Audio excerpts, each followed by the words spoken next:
Hi, everyone. Welcome to another episode of The B Side with Natty B. I'm here with my co host, Nia, and she has her wine, and I have a very healthy drink. Really? Well, my wine is red. Mm. They say a glass a day keeps the doctor away. Oh, well, then I ain't Which gonna is never need to funny. see a doctor with the way I drink.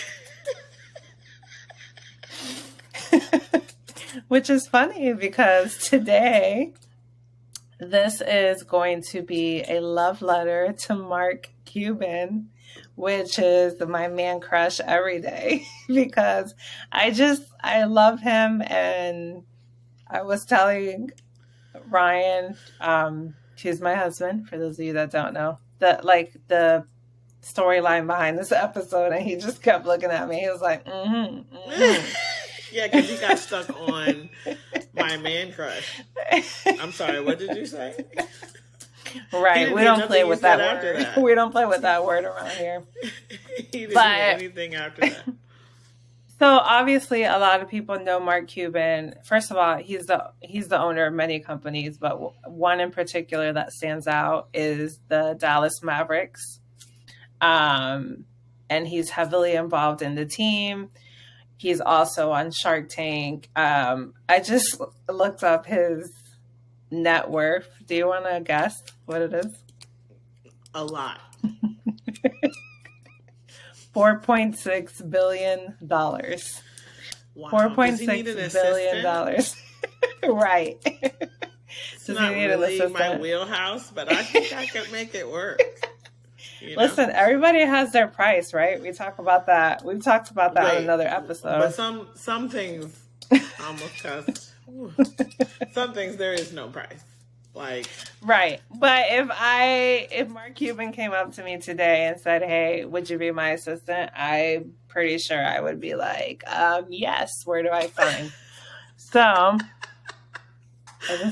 you know what? That's funny you say that though, because he's probably a terrible person to be an assistant for. You know how much he has going on? I'm sure he is. And that, I mean, it would definitely be a challenge. Like, let me run the team. Because he has to have more than one. Exactly. There is no one person that. Anyways, I would totally sign up to be one of his assistants.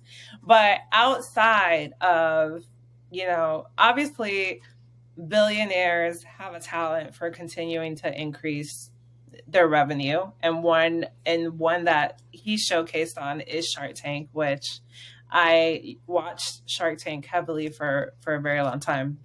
So another thing that he is also a part of is called the Global Teaching Project, which I think it's an amazing cause.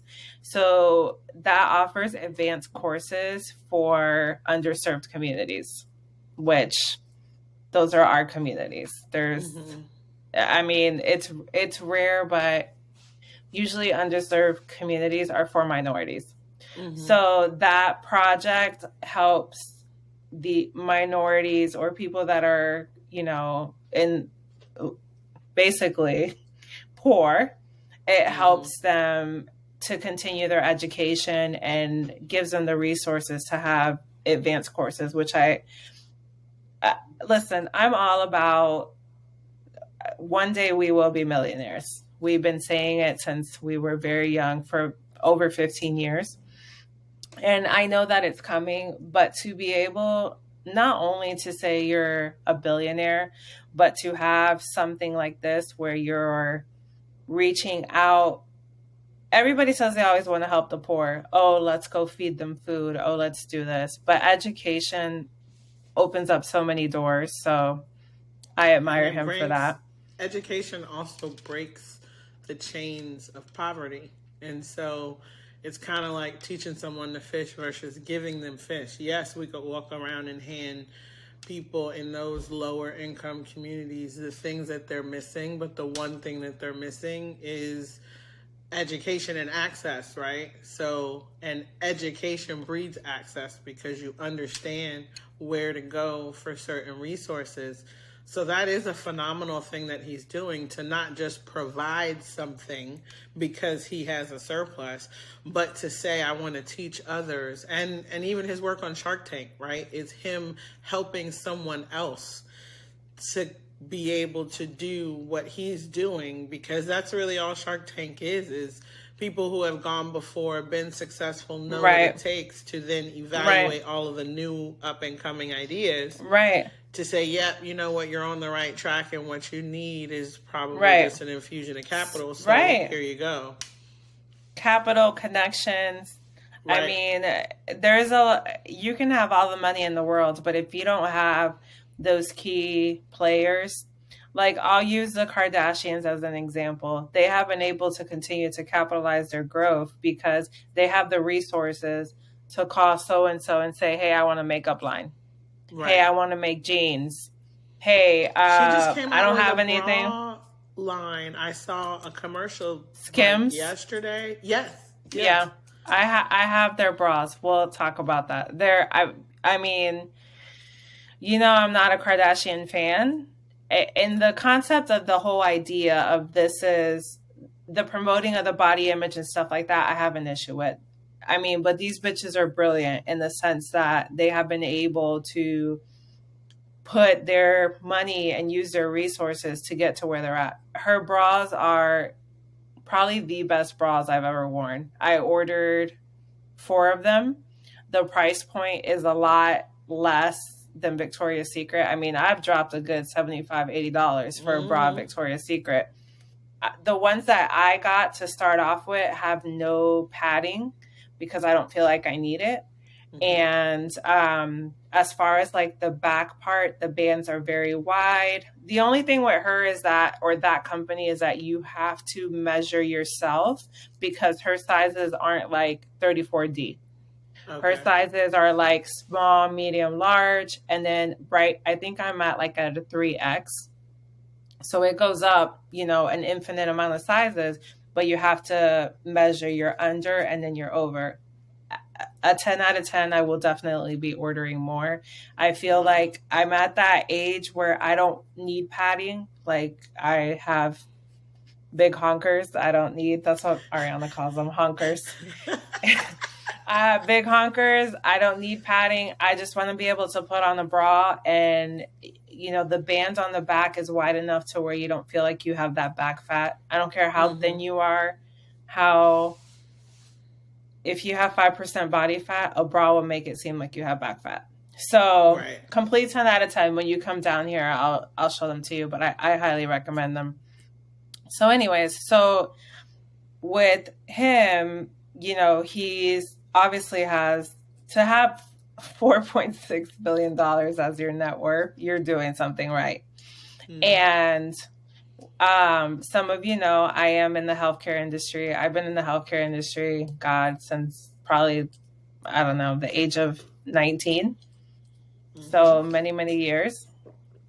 So I am very passionate about immigration and I am very passionate about healthcare because I feel like those two really don't speak to each other. If you are underserved, you usually are also underserved in the healthcare perspective. So not only are you, lacking education or the opportunity for an education, but you're also lacking the opportunity to take care of yourself. So we have a patient who is very wealthy, and he called in asking for a particular prescription for ED medication. So erectile dysfunction medication is usually used on a per needed basis. However, you can get a prescription to take it on a daily basis. So basically what that does is kind of regulates you. And that is something that is not covered by insurance companies. So he called, he left a message. He said, hey, I want this medication. I want a 90-day supply. And we were like, your insurance is not going to cover that. So he was like, well, I have this company. And he told us about the company. So we kind of like put it like, oh, okay, cool. We'll look into it. We'll look at a couple of things. And so I had a situation where now this is not about ED medication, but this particular patient had a heart attack. So for those of you that don't know, a heart attack is caused when your blood flow is blocked to the heart. A stroke is when your blood flow is blocked to the brain. So you have a carotid artery. Everyone has a carotid artery. Your carotid artery breaks like down into two parts. So one goes up to your brain, which can become clogged, causing a stroke. And then the other one kind of hangs out here by your neck. So this particular patient, we're going to call him Jesus. He was one not available. Well, I was going to call him Bob, but he's not a Bob. So in my head, he's going to be a Jesus. All right. So Jesus, aka Juan, he is, I want to say he's in his 50s, and he presented to the emergency room with symptoms of a heart attack. Well, he was having a heart attack. So when you are having a heart attack, there is a procedure that they do where there's a tiny tube. So they basically go in through your wrist or your groin area, like with a catheter, and they open up a balloon, and then they place what's called a stent. So a stent is a little tiny tube that allows for your blood to continuously flow. And your arteries not only deliver blood to your heart, but they also deliver it to your brain, to other parts of your body. So that is a combination of having clogged arteries. Now, clogged arteries are not just from eating McDonald's every day. Sometimes, clogged arteries can be, as we get older, everyone develops some type of plaque. That's just the way that it is. It doesn't matter how clean you eat. Everyone at some point in time in their life develops some type of plaque in their arteries. Well, your arteries can be clogged due to smoking. That's why a lot of these medications, birth control in particular, one of their main side effects is, it can cause blood clots. It can cause stroke, because when you're smoking and you're taking these drugs, the chemicals in what you're smoking eventually start to clog your arteries, which can cause a stroke or a heart attack. So with all that being said, plaque develops based on your cholesterol. So LDL is your bad cholesterol. Once you have a heart attack, your heart is never the same. And I say that because you don't know how many people think that because they bounce back from a heart attack that they're fine. The reality of it is, once you have a heart attack, your heart is damaged, whether it be some type of chamber or whatever the case may be. There is no medication on planet Earth. There's no prayer. There's no anything that heals that damage that was initially done. Now, can you live a long, healthy life once you have a heart attack? Absolutely. Diet, exercise, taking medication for X amount of time to keep that stent open. So the stent remains open with a combination of drugs, but one of them is a blood thinner to make sure that that blood is constantly flowing. And that is usually done for about a year. So when this person had the heart attack, your LDL should be under 100.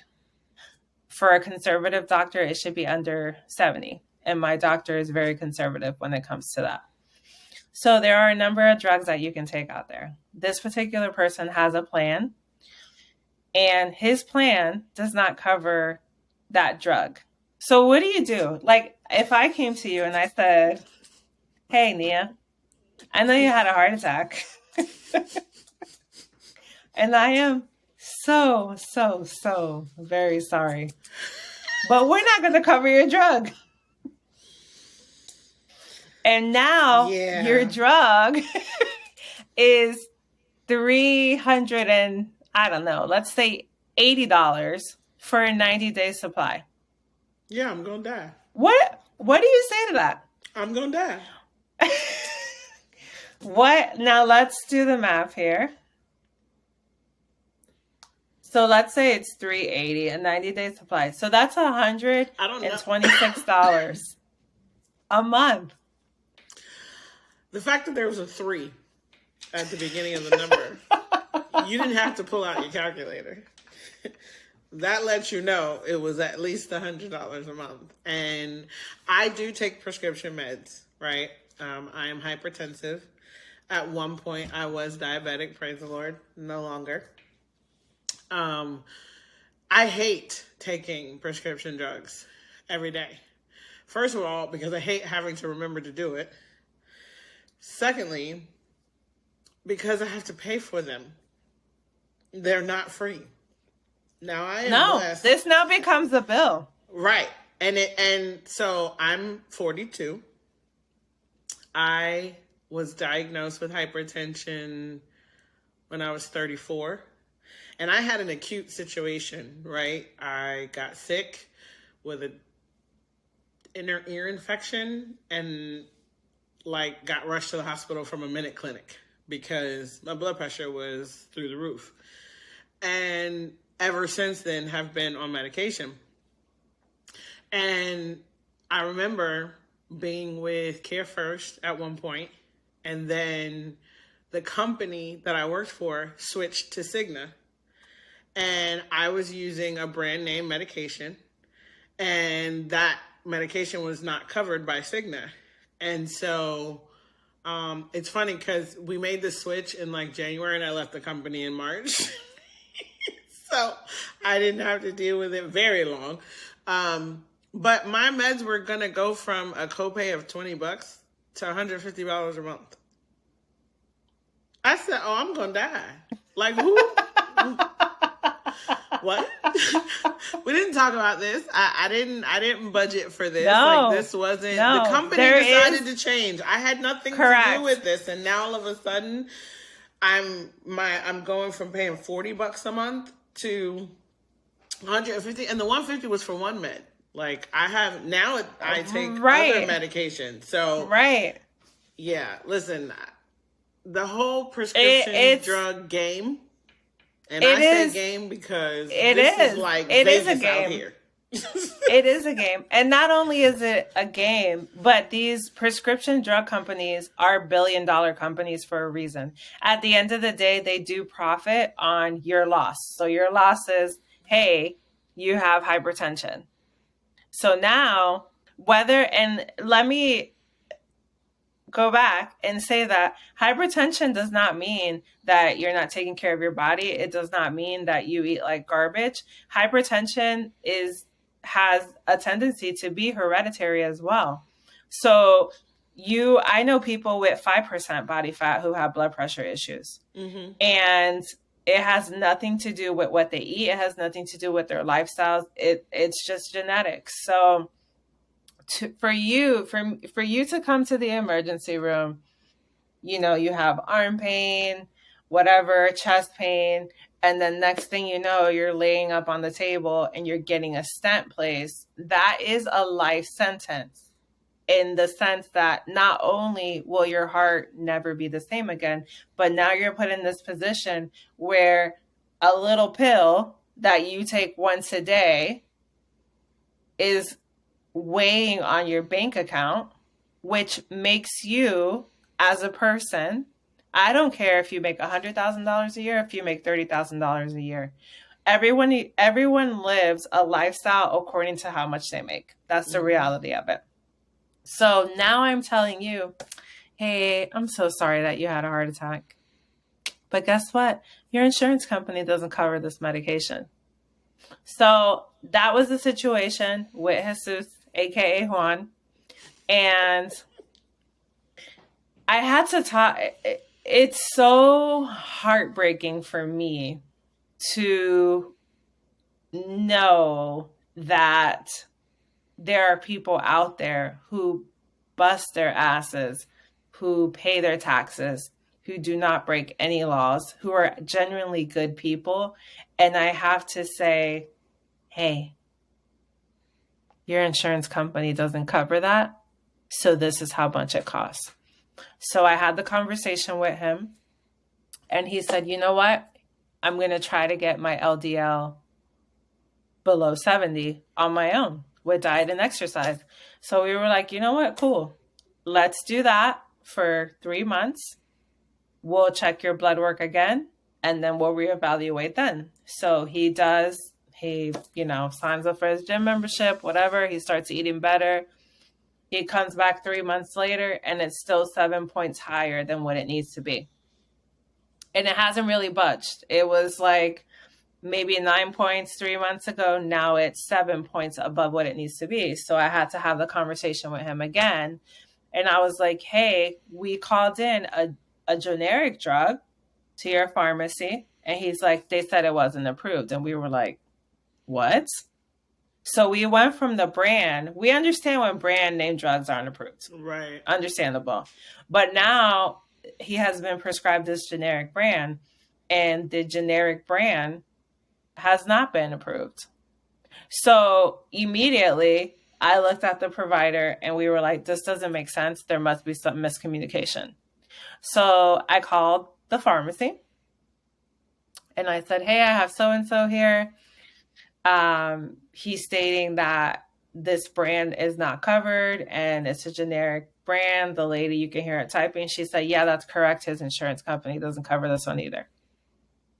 And I was like, okay, well, how much is it? And she was like, it was like over $200 a month for this medication that was not covered. So I was like, okay. Oh, Billy Bob told us about this company. So I went ahead and looked at the company. I looked at the price and I was like, wow, that's really affordable. So now I'm speaking to the patient. There's a language barrier. He does not speak English. Very little. So I said, hey, there's great news. That's not covered. However, let me tell you about this company. All you have to do is sign up. We're going to send a prescription there and they mail it straight to your home. I said, the only thing is you do not use your insurance, but look at how much money you're going to save. Like, I was so excited telling him, like, look, there's a light at the end of the tunnel. This is going to be fine. Girl, he left, came back like a month later, and he still hadn't logged in to get this medication. So I said, you know what? I was like, we're going to do this right now because there was a language barrier. Right. So what I want to do is I want to show you the website, and then we're going to talk a little bit about how to talk to your provider about this website, and also how to be an advocate for yourself, because you and I have both talked multiple times just about your health scares and situations where you have to be an advocate for yourself. There's a lot of doctors out there that will push medications, and I, knock on all the wood, I am not on any prescribed medications, and I don't have anything against a medication if it's going to work for you. For example, if it's a genetic issue or whatever. But I do have an issue with doctors that just prescribe medications just because. I am fortunate enough to work with two amazing providers who do not do that. They are not drug pushers, but if you need a fucking drug, you need a drug. Right. And when it's life or death, you either take this little pill or you're going to die. So I want to show really quick how, let me see. While you're looking that up, I can tell you that I know this struggle personally. Because I have, when you change jobs, yeah. Now, I am a full-time business owner, and I pay out of pocket. I don't have health insurance. When I And go those are to the the worst. doctor, Did you know that? I pay the doctor's fee, and I actually use a app called GoodRx to help mitigate the cost of the medications that I take. And I also have a really great provider who finds alternatives for me that are not, they do the same job, because I can tell you that specifically with that hypertension situation, it's been many a times I was like, I don't need this pill. I'm not going to take it. And of course. then JK, I'm in the hospital because apparently I do need the pill until some other things get taken care of. Now, like I know, I've lost like 35-ish, depends on what week it is, pounds. That 5 goes back and forth sometimes. And I changed my lifestyle dramatically so that I could come off some of the other medications that I was on, and I want to continue working. But like you said, a lot of my issues genetic and stress. And it took me a long time to be able to. Stress is literally the silent killer. Yes, because it really, exacerbates and contributes to all of these conditions and disorders and diseases that people, show up with. And like I said, when it comes to the medication, I have taken time off and said, you know what, no, I think I can handle it on my own.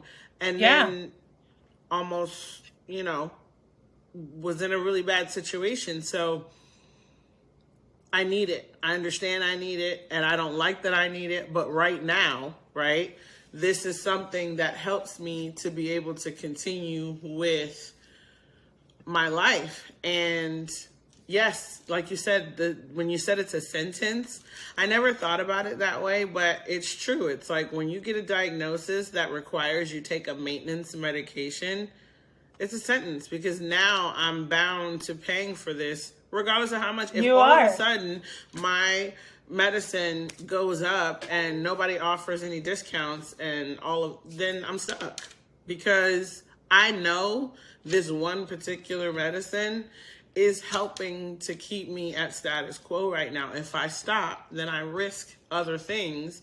Right. And so that's why people call it a racket. Because when you're kind of stuck, and no matter which way you turn, there's not much you can do, it feels so unfair. It does. Can you see my screen? I can. Okay. So this, it's called costplusdrugs.com.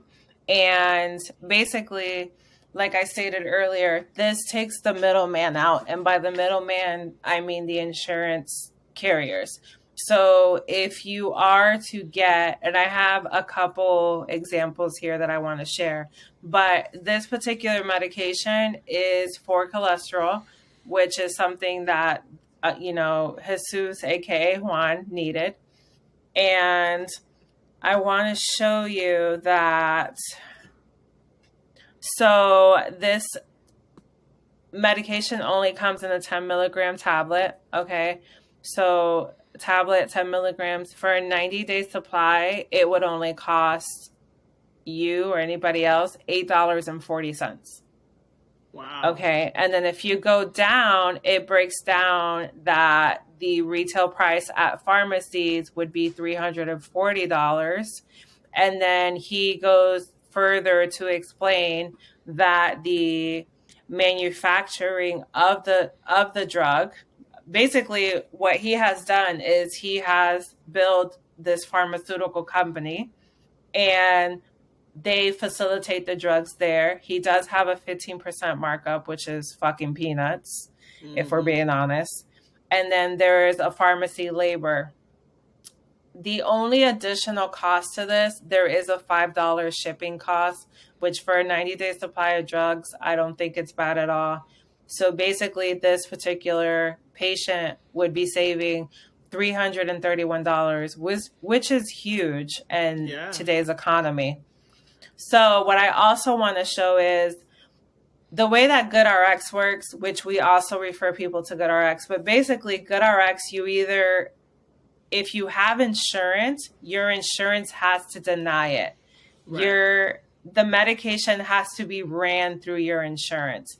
Also, another thing with GoodRx, it depends on what pharmacy you go to. Whereas if your provider prescribes the drug to, cost plus, that's it. They prescribe it there. You create a profile. It links your profile with the prescription, and then you're able to go ahead and order your drug based on whatever, however many refills and quantity the doctor prescribes you.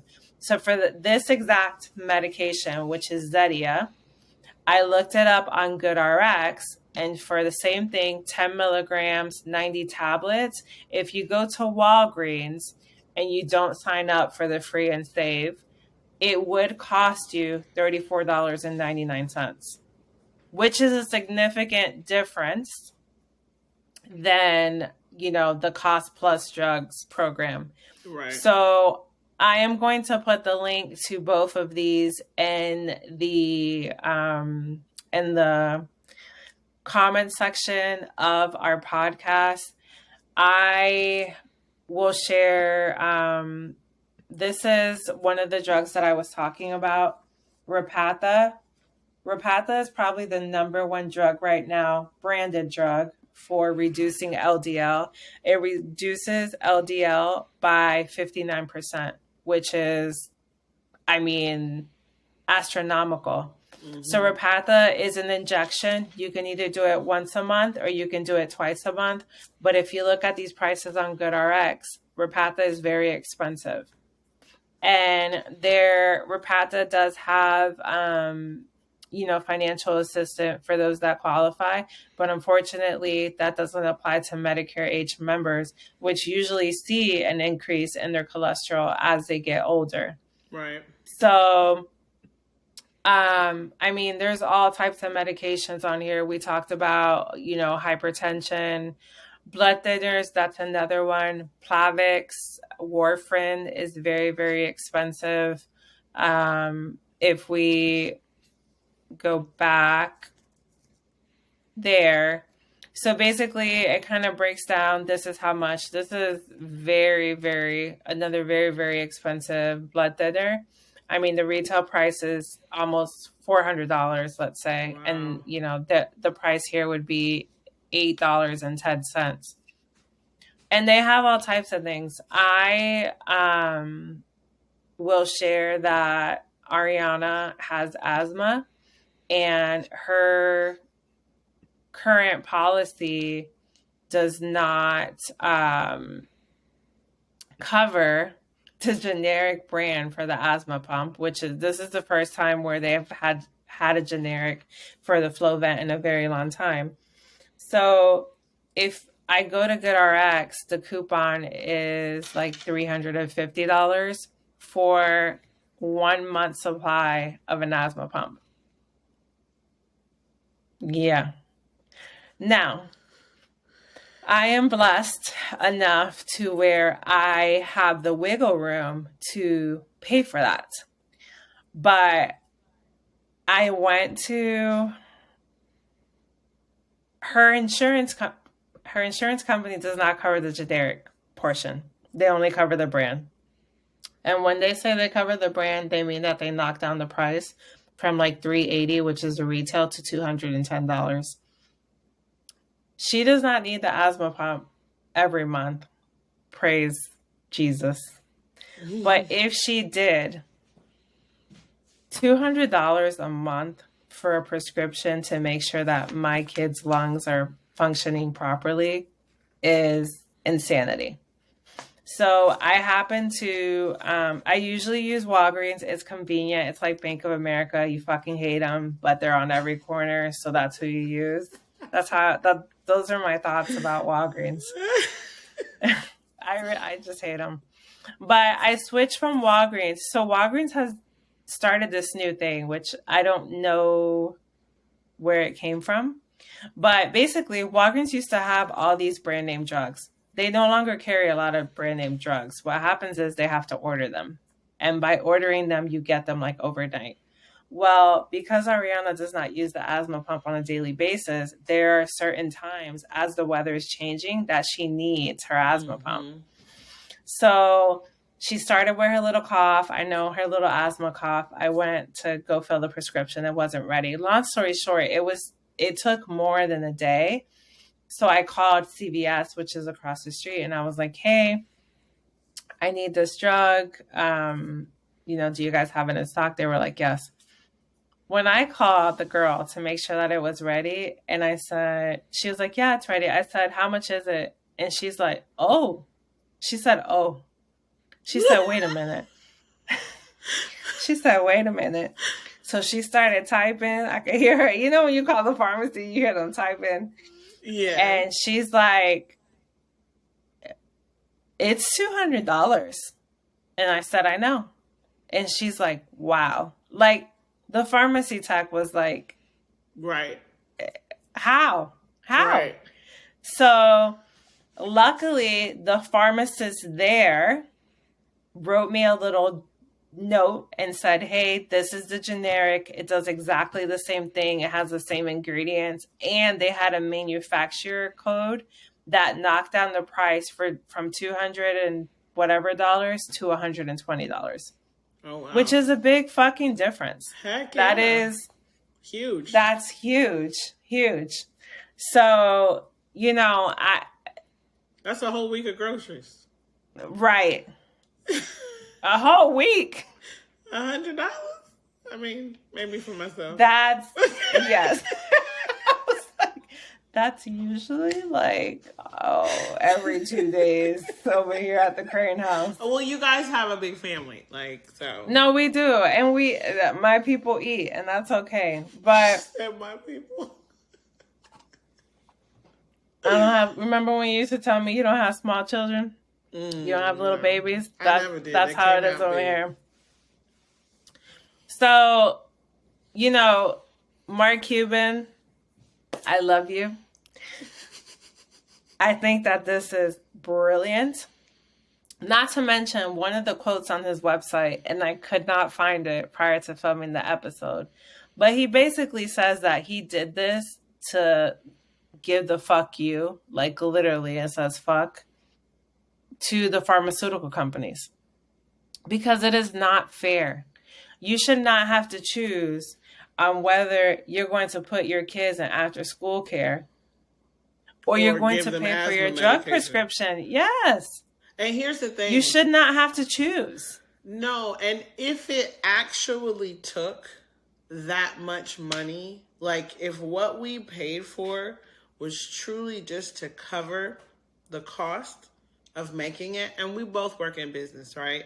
That's my whole job, is I work specifically in finance and accounting, but I also consult with businesses on strategic planning and how to set things up and processes. If it costs that much money to truly make and distribute a 3-month supply, okay, that's the cost. We accept it and we understand that this is what it is. But what Mark has done, which, listen, this isn't really my love letter, but Mark, you get love from me too, I love you because of who you are basketball-wise. So now this is just a little extra, for me to bat my eyes when I see you in person. He's like 5'8", isn't he? Okay, sorry. #random. We're actually, is he? Mark. I think he's a little guy. Hold on. Anyway. Mark, you can't be. My point is that it is so disgusting because when we look at... you're wrong. You're wrong. How tall is he? I knew it. 6'2". I'll take it. Is he? Okay. Yes. That's in range. Anyway. Lord forgive me. But the reality is that we know, and there's enough evidence to support, that when everything is done and said and all the equipment and the labor and the supplies are paid for, there's still an exorbitant amount of money left. And instead of saying, okay, we can cut down, and that's just not the way business goes, right? You don't ever lower your prices unless the market requires you to do so. And because the market but he doesn't need it. Right. His point is, I have enough money that I can start a company and I can offer drugs with a simple 15% margin increase and get it to the people who need it. I make my little 15%, which just adds to my $4.6 billion of worth. Correct. And the people get what they need at a reasonable and fair price. Correct. It seems like everyone should do this, but we live in a capitalist society and greed is running rampant. And so hats off to you, Mr. Cuban. And I hope and pray that many others like yourself follow suit. And I have no look, Mark, increase it to 20%. You know, you deserve it. All right? Because the other companies are making 80% profit. You know what I'm saying? Like, it's nuts. I'll use HIV, for example. The cost to live with HIV, there are grants, government grants that help people with HIV, because I read an article not that long ago that said that the amount of drugs that you have to take in a month, it ranges on the high end up to $9,000 per person. So they have to set up these grants in order to be able to fund people on something that kills, that is spread and that kills people. And you have to choose, am I going to take this medication? Am I going to be... I had a patient the other day that left the office and she was complaining about the drug costs, which, listen, I don't like complaining, but this is... You get it. Yeah. This is when you complain. When you either have to say, all right, do I want to live another 10 years, 5 years, 3 years? Or am I just going to say, fuck it, because I can't afford the medication? And that is literally, she literally walked to the front and said, you know what? I had to start telling myself I'm worth it. So I'm going to pay what I need to pay, and I'm going to figure it out. And it's sad. It's heartbreaking. It comes to that. And I am very happy that you were able to kind of bring this to the forefront and share some information, share some knowledge, help to educate people, you know, again, in line with what Mark is doing with his many ventures. But every story doesn't end like Jesus, aka Juan. Right? So a lot of those stories, it doesn't. People don't make it because they don't have the resources, or they don't have someone like you, right, at the practice that says, let me make the extra effort to bridge the struggle that this individual is having, because you were able to notice it was a language barrier, and that's the reason why he wasn't, because it wasn't just, okay, you educated him or you gave him the information, but there was still something missing that he could not take advantage of what was shared with him. Created this man's user ID and password. He gave me his card and said, please pay for it right now. Because we had to tell him at the same time that when you have a heart attack, your heart goes into shock. So you have a heart attack, they do a stent, they do an echocardiogram, which is a sonogram of the heart, and everything looks great or okay for the fact that you almost died.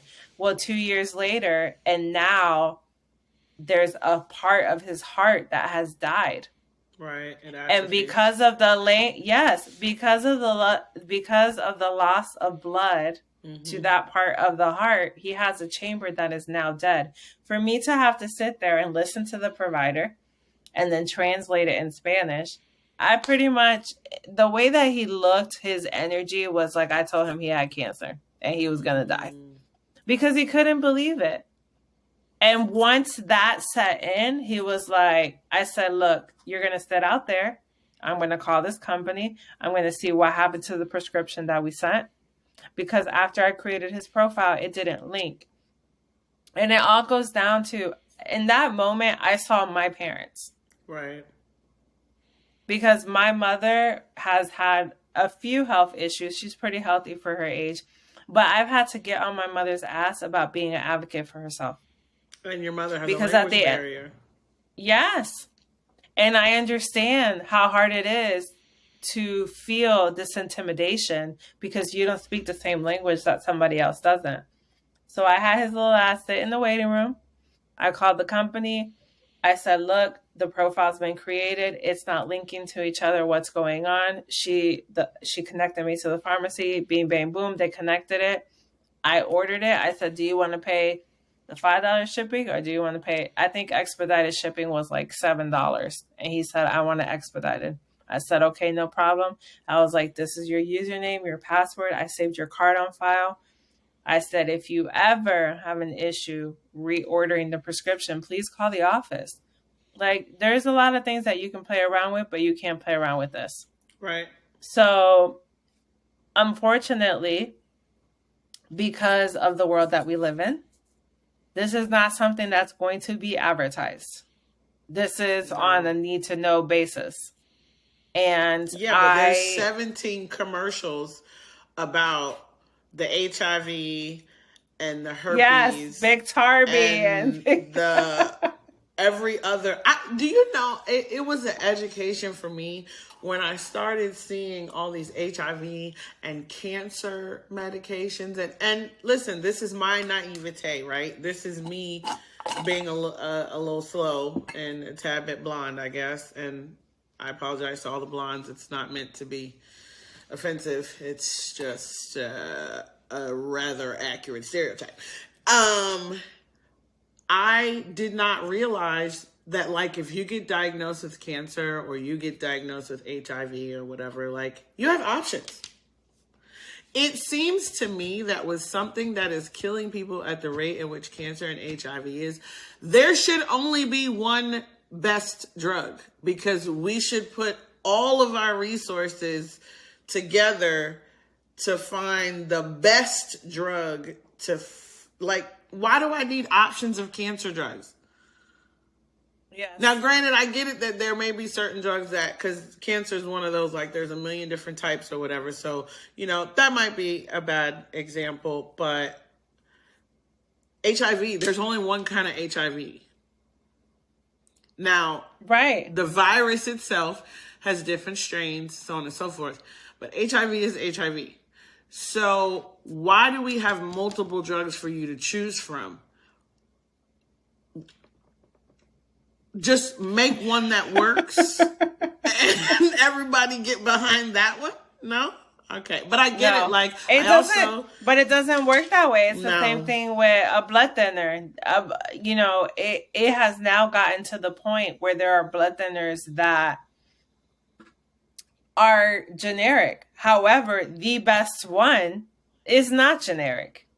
Right. The best one. And then also, too, I will say, for example, with blood thinners or other medications, I don't know much about HIV medications, but there are different types, because if you have multiple risk factors, you can't take one, but you can take another. Right. But it's still like, why is the advertisements best that get me? Because they're advertising this like McDonald's advertises. Like, these people are on this commercial, la la la, I take Travardia.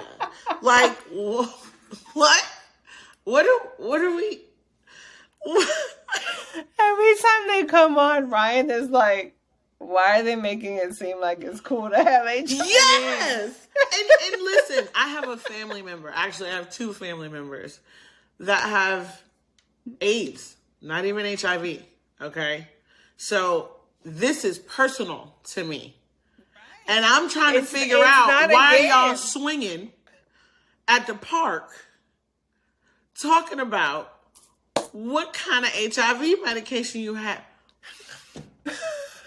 My favorite is the two people dancing on the dance floor. You know what? At the commercial. And I get it.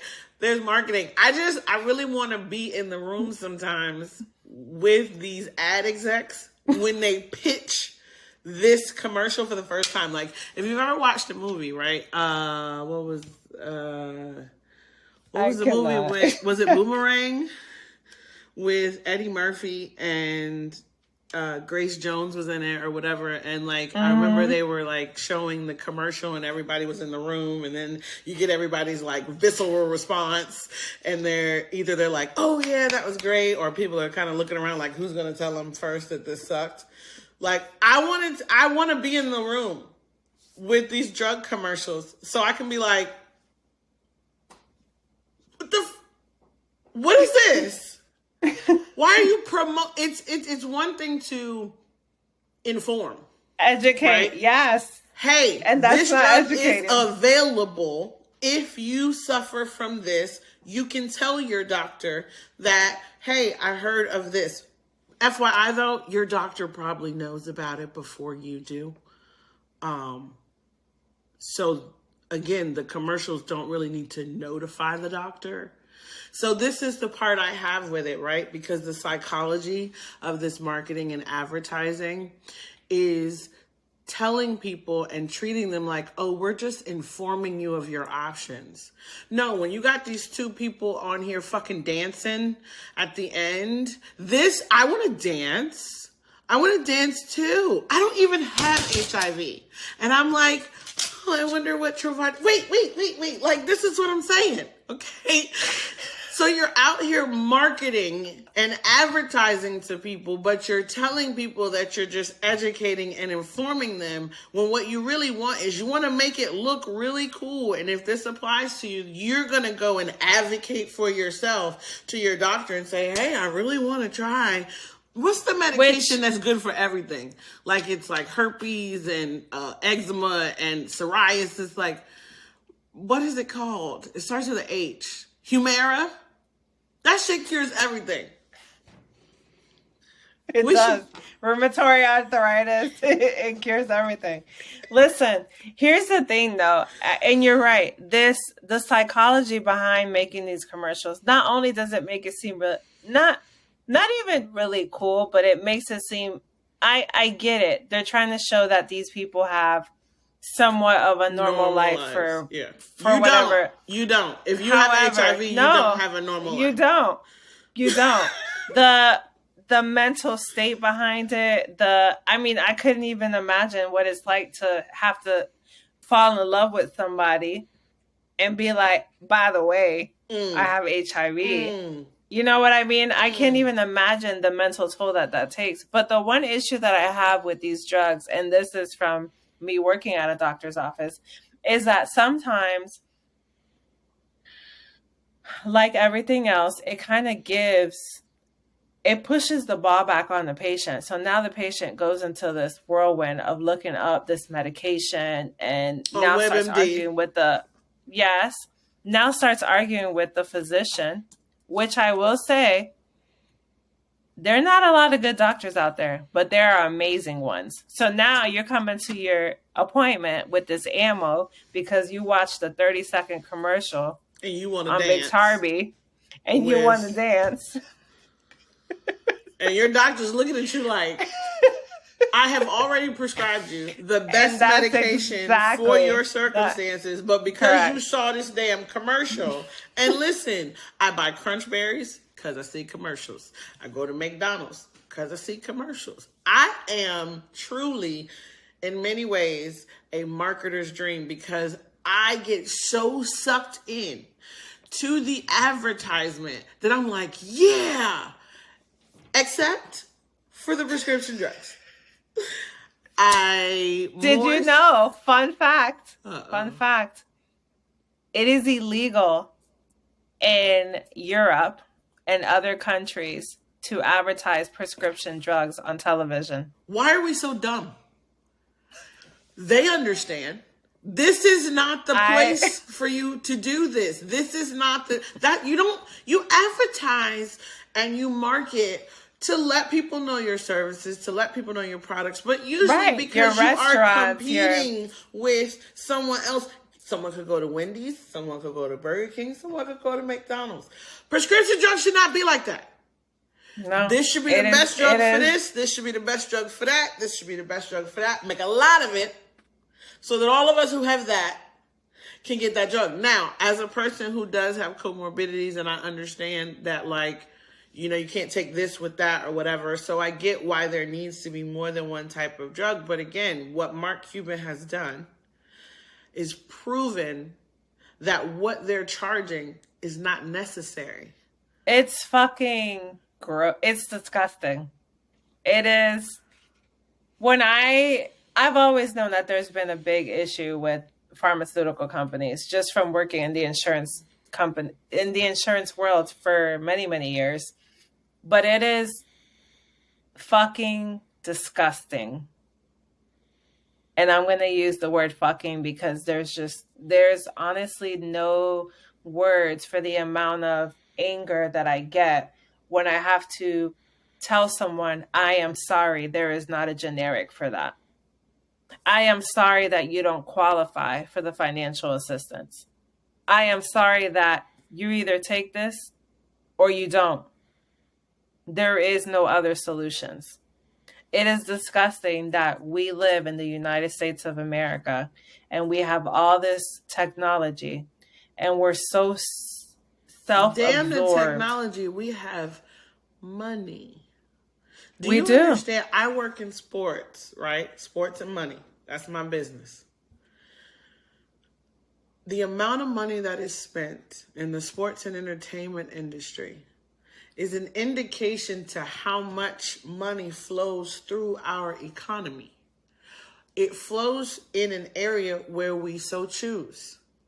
Our health should not be treated like we treat where we're going to entertain ourselves, right? There should be a different prioritization on our health. You said it either at the beginning of the show that before we started, or I'm not sure, but you said health is wealth. You realize, and we've gotten to that point, right? We had a conversation once before where we said, look, we've had a lot of money flow through our hands, right? That we've had times where we were thousands, flush, and then we've had times where we was taking 2 nickels, literally rubbing them bitches together, trying to start a fire because we was cold. So we've had both extremes. That being said, it's unfortunate to think that people would choose to spend hundreds and thousands of dollars on concert tickets, basketball games, football games, things of that nature. Yet our health, they're treating it like we should be able to do the same thing over here, but there's not enough money to do that. And anybody who has had a lot of money but had an ailment that the money made no difference, you understand health is wealth. You could have all the money in the world. If right now today, Jeff Bezos gets cancer, hopefully he gets the version that does have some cures that they don't want to tell nobody about. But Steve Jobs. Right. Steve Jobs is a perfect example. Right.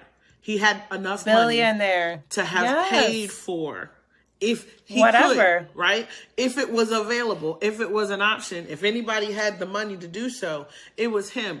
But he didn't. Chadwick Boseman. Like, these are people who your health, have the resources. Right. It's not all about the money. There's no amount of money to make up for a cancer diagnosis, MS. Or not being able to walk, or right. Like those are things that are yes. And I really they're crippling, and not only are they crippling, but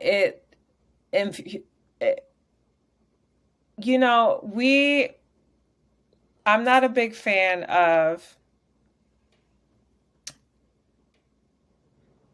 social media. Mm-hmm. I'm not a big Instagrammer. I recognize that I need someone to handle that for me because, quite frankly, it just pisses me off to go on there. It really does. It just does something to me. Just like this morning, I was driving to work and nothing pisses me off more than when the ambulance is coming and you have people that you see from way back there and they try to like follow the ambulance to cut in front of you. Those people hold a special place in my heart. I have to catch myself, okay, because I am a very powerful prayer warrior. And I'm really close to God. He listens to me, talks to me all the time. And I have to catch myself because I be wanting to pray things over people that I'm pretty sure the Lord is like, come on. Like, don't ask me to do that because the position you hold, I want to do what you asked me. But what am I going to do? And you know what's funny is I wrote, like I have these sayings, right? We call them Moy thoughts. They're called Moy thoughts. That God gives me, drops in my spirit. Sometimes it's just a couple words or whatever. And I got one today and it was, I am working really hard on being kind to people I don't like. I don't have a problem being kind, right? I believe I'm a kind person. I acknowledge, though, that I struggle to be kind to people I don't like or to people who are not kind to others. And he's really working on me about being able to be kind no matter what. And what he said was, no matter what you hear, no matter what you see, no matter what you think you know, they're mine. They're my children. So be kind. And I was like, I sent you that sweatshirt that says Jesus loves you, but I'm trying. Because that's where I'm at. And that I know my charge and I understand. But like I said, it's very difficult. I'm a mirror. My part of my purpose is to show people themselves often. And so it's hard when I don't like someone. And I'm very authentic. I'm very honest. I'm very transparent. And so I realized for a long time I couldn't be kind to people I don't like because it felt like being fake. Right? Like when I'm being nice and smiling, when in my head I'm thinking, I can't stand this bitch. I hope she tripped and she on her knows way to the bathroom. That I can't stand her. She probably can't because my energy's pretty big. And but it's I will say that, best friend, that is something that I have learned to.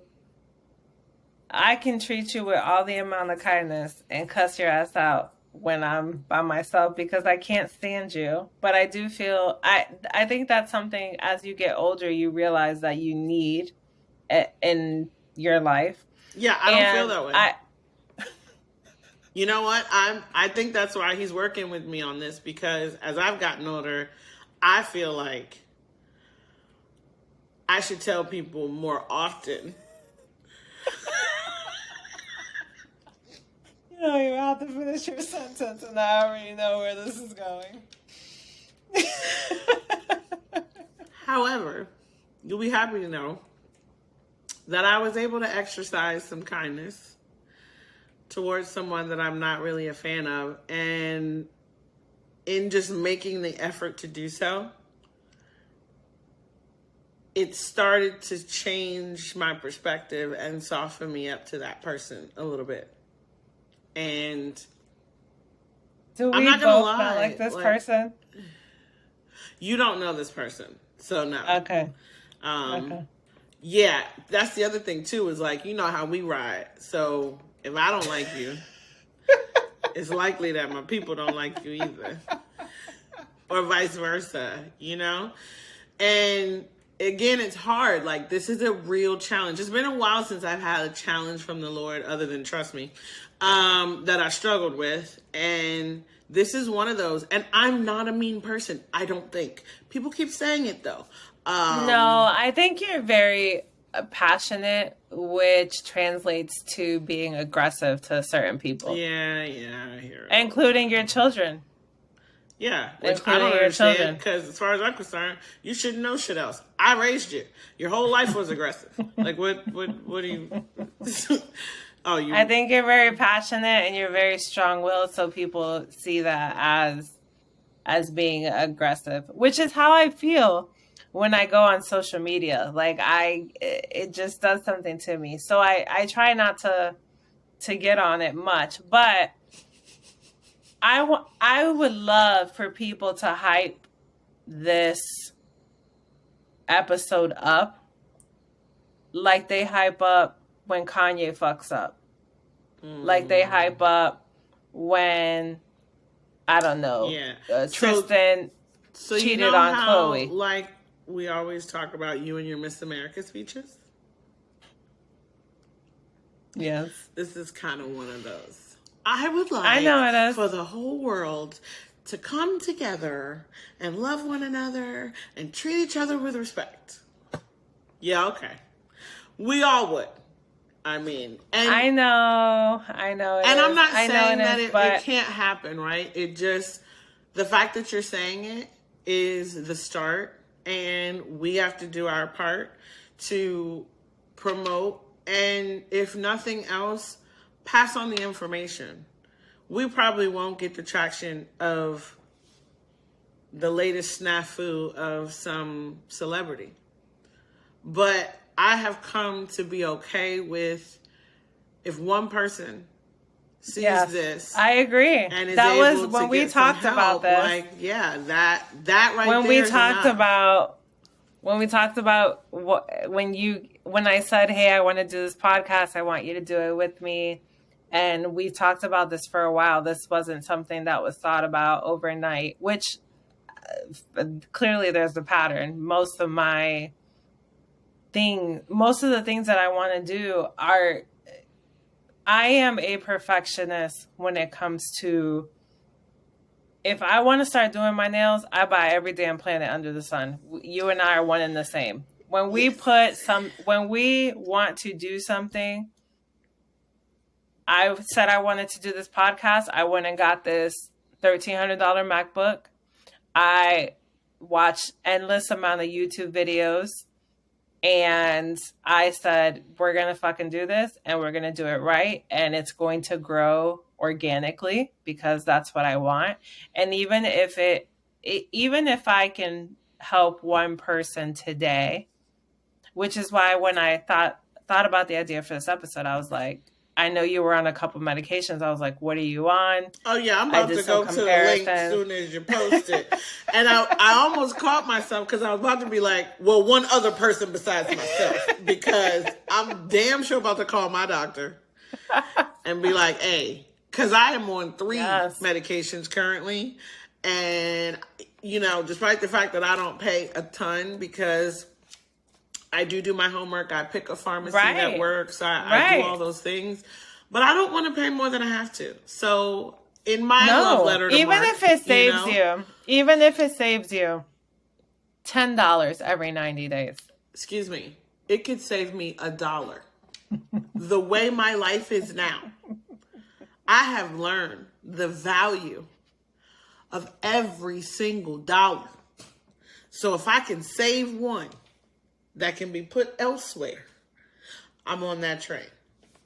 For sure. And that was, one of the things that I've learned is that I am not a hoarder of information.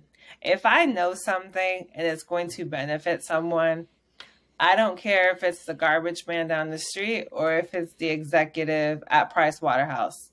I will scream from the rooftops on what I have found to help others. This company, I don't even know how long it's been around, has gotten very little to zero traction in the sense that my own providers did not know about this company. because when things like this come out, they are very hush hush because it takes away from the CEO of freaking, I don't know, Amgen, which is a major drug. Pharmaceutical. What's the big one down there? That is it Mars? It's off of 275. No. There's a company. I think it's Mars that they own not only the candy stuff, but they're also heavy in pharmaceuticals. And I'm pretty sure they have one down here. Because, I had a client that was developing a drug. And he wanted to start a pharmaceutical company. So I kind of did a lot of research and looked at what was available in that area down there. And yeah, the pharmaceutical game, like I said, like they are the American and drug deal. They literally the American drug dealers, the American mafia of drug prescriptions. So with that being said, and my husband is he said, babe, this is not talked about because when you give $20 million to a campaign, it gets swept under the rug. So we often get swept under the rug because we are underserved and underprivileged. So,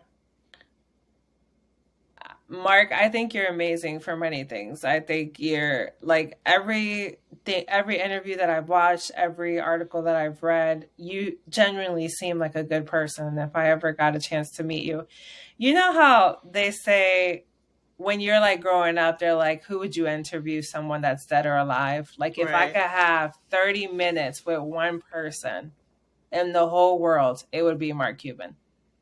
Just because I feel like not only is he a billionaire, but he is not someone that's in the spotlight for flaunting his money. No. And that is something that us minorities need to do better about, because we get a little tax money or whatever, and you're at the Louis Vuitton store and you're posting this and you're posting that. He has managed to stay under the radar in the sense that, yes, people know who he is, obviously, but it's not something. Again, he's never been in a scandal. Right. He became famous as an owner of a basketball team because of the fan that he is. That's why I really started to follow him, because you know how I feel about basketball. It is my first love. And I watch it all the time, and watching him and watch how he is, it warms my heart to know that a team has an owner that is passionate about what they're doing, not just because it's making them a ton of money. He loves the game of basketball. He loves people. You can see that in everything that he does. And to me, like you said, he's just a really cool person. Like, to be able to, you have a choice where you go, who you spend your time with, all these things. And he sits at the game, not in a box. And here's the thing. I have been blessed enough to work for some companies that had boxes at a few different stadiums, baseball, basketball, the box is where it's at. Or whatever. The box is it where is, it's at. Except if you're a real fan. Because at every football game and every basketball game, I think baseball might have been the only place that I was like, all right, I can rock with the box. Because the box was open. So, like, you had the inside and then you could come down and watch the game. But when you're a real fan of the sport, the box is nice because it has all the amenities. But you don't get to hear the roar of the crowd the same way. No. You don't get to be in the midst of everything. You don't feel the sweat. You don't feel, yeah, you're not there and someone spills something on you or throws pretzels or whatever the case may be that is a part of that experience. You're not there. And as a true fan of sports in general, like, when I go see the Capitals play, like, I'm trying to be on the glass. I need somebody to get thrown up against right where I'm sitting. Maybe a fight will break out, whatever the case. And I don't care how much money I make, right? I will always be there because I've been in the box and I've been down there. And I didn't come here to go to the box. I came here because I want to see the game. And that's how Mark is. He's like, I'm not here because I own the team. I'm here because I want to see them play. And I'm the most excited because I own the team. And I come from a family business. And so that's how my father raised us. We cleaned the toilets as well as we presented to a boardroom of people because it was all ours. And that's what he taught us, is to be proud of what you have, and you should work the hardest at your company. And him being at the top, that to me is amazing because he don't have to be there like that. He doesn't have to do those things. He chooses to do them because he can, and it's in his heart to do so. So look, if you ever get to 30 minutes, just tell him you got to bring your best friend along. It's part of the package. We're going to interview you together. I would love to just look, Mark, we want to give you your flowers while you're alive. So we are available. We have very busy schedules, but we will make time for you, Mark. If you're really trying to get this 30 minutes in, feel free to fly us out. We are in 2 different locations, but if that's a little bit much and you want to come to us, we can, go to the same location for your benefit. Mark, you are literally one of my idols. And, I've always said, sometimes I feel like I will never win such thing as the lottery, number 1, because I don't play. And number 2, because I want to do so much good for the world. And it's not about being Miss Universe. It's about, I've been in so many situations where I've seen so many people struggle just to survive. I have a patient who it's either pay her rent or pay for her bipolar medication. That shouldn't be a thing. Right. Now, will healthcare ever be free? No, because it's obviously it's profitable. But I do, my hat goes off to him for creating this company. And I hope that someone tells someone, because that's how the, word gets around. This literally started from, it's funny because I did some research on Mark Cuban before this. And he's Jewish. And our patient that told us about this is also Jewish. And someone who told us this one thing so many months ago, when we started to experience these denials with these patients, we were like, what did that guy say that company was? And then you start Googling. And the only reason why I found it is because I remember that Mark Cuban was a starter. That's the only reason.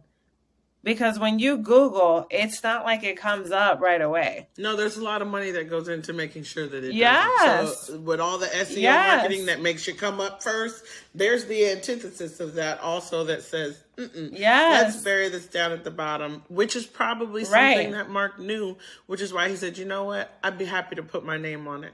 So you can get enough traction so that people can begin to know about it. And that's what makes the difference, right? When you have a platform, that was the whole point of what we wanted to do here. What we want to do ultimately with where we're headed is that when you have a platform, you use it for some good, for beyond just yourself. And he understood that. He's doing it in many different ways. And so, again, we want to salute you, Mark. We appreciate everything that you do. And when we grow up, we're going to be little Mark Cubans too. Yes. You are my idol. And we don't have idols. I think you're the person I look up to. Yeah. You're the person. You're my person. If you ever even get a snippet of time to talk to me, I would greatly appreciate it. Just to pick your brain. And for everyone out there that's listening, I hope that you got some education, not only on cardiovascular health, but how important it is to do your research. I am the coupon queen, and this is something that you and I have talked about, and we'll touch on it briefly so we can let you guys go. But you have always said that I never pay full price for anything. And I won't. And you know why? Because when I was probably 18, I would say I was about 18. This was a little bit before you and I met, or right when we met. I worked at Express for a hot 2 seconds. And I loved Express. That's the only thing that I wore. It was fitting for me. It wasn't too slutty. It was the right amount of fashionable, but at the same time not too slutty. Mm-hmm. And I worked there literally for 2 seconds. And I realized very quickly that those $150 jeans that I had purchased 3 weeks before had been marked down. And most retail stores are like that, especially high-end ones, Nordstrom's being one of them. I love Nordstrom's. I can be there for hours. But what I realized is that you should never pay full price for anything unless you're in a pinch and you cannot wait. Right. Because things come out on the floor and by 3 weeks later, they're old news. By 3 months later, I mean, you can get it for, if not 50% off, even more. So I learned that at a very young age, which is why now to this day, I promo code pizza. I promo code flowers. I promo code Party City. Any type contacts, my contacts, I usually get them for 20 or 25% off because I refuse to pay full price. It literally takes 2 seconds to Google a promo code and type it in. And if it works, great. If it doesn't work, whatever. So that is my encouragement to you all. I've had too many family members, friends of family members who have not had the ability to be advocates for their health. And because of that, has resulted in death at a very young age. So do your research, use your promo codes, take whatever reach out to the pharmaceutical companies directly. A lot of people do not know that. Some of these pharmaceutical companies, their financial assistance is pretty generous. For example, 2 retirees, some of these companies, $85,000 or less a year, which when you're retired, that's right. A big grace period. Yeah. So I've had patients who have gone from paying $500, $400 to a $5 copayment just because they qualify for financial assistance. Ariana's asthma pump, I went on their website. They do not have coupons. They do not offer a discount, and that's fine. But you do the research, you reach out to these pharmaceutical companies, reach out to your providers. Sometimes they have samples, but be an advocate for yourself. Don't just think that you can stop taking medication because you feel better. That doesn't change what your body has been going through or the result of why you were put on that medication to begin with. Right. Do I believe that blood pressure, high cholesterol, all those things can be lowered naturally by juicing, by eating clean, by exercising? Absolutely. But some people, because of other things that are going on with their bodies, PCOS, my issue with my adrenal gland, some of us can't afford. Right. It doesn't matter what we do. We're never going to get to that level. Well, you don't have time. That was my biggest thing was, and you gave it in the example, right? You said he worked on it for 3 months and it was a marginal change. That was the issue I had was I don't have time to try to fix this on my own because I might not make it without this medication. Right. So I had to accept and it challenged my spiritual beliefs, my everything. Because I believe I don't need nothing but God. However, God is reminding me you got to be practical. Where you are today is a result of a lot of things that were and were not done in the past. And yes, you can change what's going to happen going forward. But I need to get there. And so I had to accept that in the meantime, I have to take this medication so that I can give myself time to do these other things and eventually move off of it. But yeah, I mean, without things like this, without this education, without this information, it's very difficult and you feel very discouraged. So I hope that this episode encourages someone who has just been feeling like, oh my gosh, I'm stuck. And no, you're not stuck. You just got to do a little work. Make sure that you're not overpaying for things, and make sure that you really truly need the medications that you're on, and just continue to talk to people, continue to look around, because that's how, like you said, things get passed along from having these conversations and people being willing to share. So that's what we're doing. So thank you guys for watching. We have many of episodes and exciting things that are coming up with the both of us together and separately. So I hope you guys stay tuned. Have an amazing night. And Mark, call me Mark. Call us.